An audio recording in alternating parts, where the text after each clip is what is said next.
রামনগর বিধানসভার রামনগর বাজার ব্যবসায়ী সমিতি ৪১তম বছরে এবার তাদের দুর্গাপুজোর থিম রাজস্থানের রাজবাড়ি।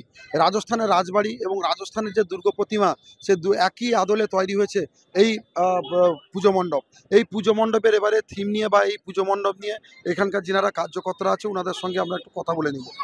দাদা, আপনার নাম? আমার নাম নিতাই চরণ স্যার, সম্পাদক রামনগর বাজার ব্যবসায়ী সমিতি। এই যে এবারের যে পুজো, এই পুজোর এই থিম, এই ভাবনা কোথা থেকে? আমাদের নিজস্ব পরিচালক কমিটি আছে। আমরা প্রতি বছর পুজো করার পরে নিজেরা ভাবনা করি, চিন্তাভাবনা করি আগামী বছর কী করতে যাব। ওই চিন্তাভাবনার ফলপ্রসূত এই প্যান্ডেল এবং এই মায়ের মূর্তি। আমাদের রামনগর বাজার ব্যবসায়ী ৪১তম সার্বজনীন দুর্গোৎসবের বর্তমান রাজস্থানের একটা রাজবাড়ি মডেল আমরা করেছি এবং সাবেকি প্রতিমা কুমারটুলি থেকে আমরা নিয়ে এসেছি। এই চিন্তাভাবনা অনেক আগের থেকে আমাদের ছিল। তাই সার্বজনীন দুর্গোৎসবে পূর্ব মেদিনীপুর জেলায় পশ্চিমবঙ্গ তথ্য সংস্কৃতি দপ্তর থেকে সেরা পুজো হিসেবে স্বীকৃতি আমরা প্রদান করেছি আমাদের। তাই আমরা মনে করি আমরা আনন্দিত, গর্বিত। এবং আমাদের রামনগর বাজারে শুধু সার্বজনীন দুর্গোৎসব নয়, সারা বছর ধরে বিভিন্ন কর্মকাণ্ডের সাথে যুক্ত থাকে।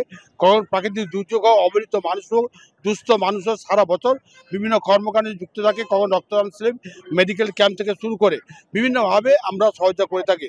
ব্যবসার সঙ্গে সঙ্গে মানুষকে মানবিক দিক দিয়ে মানুষের সেবা করেই আমাদের মূল লক্ষ্য। সেই লক্ষ্য পূরণ করার ক্ষেত্রে আমরা সর্বদিক দিয়ে চেষ্টা করি, মায়ের কাছে আশীর্বাদ চাই, আগামী দিনে মানুষের পাশে মানুষের সঙ্গে থাকতে পারি, ঐক্যবদ্ধ কাজ করতে পারি। এটা আমাদের প্রেরণা যোগান। একদম যেমনটা শুনলেন, রাজস্থানের যে রাজবাড়ি, সেই রাজবাড়ির আদলে কিন্তু এই পুজো মণ্ডপ দেখতে ইতিমধ্যে ভিড় জন্মিয়েছে হাজার হাজার মানুষ।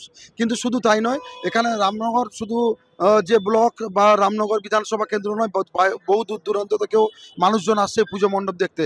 পাশাপাশি রাজ্য সরকারের তরফ থেকে যেভাবে পুজো মণ্ডপগুলির যে পুজো পরিক্রমা হচ্ছে, সেখানে পূর্ব মেদিনীপুর জেলা প্রশাসনের পক্ষ থেকে সেরা মণ্ডপে তকমা পেয়েছে এই পুজো মণ্ডপটি।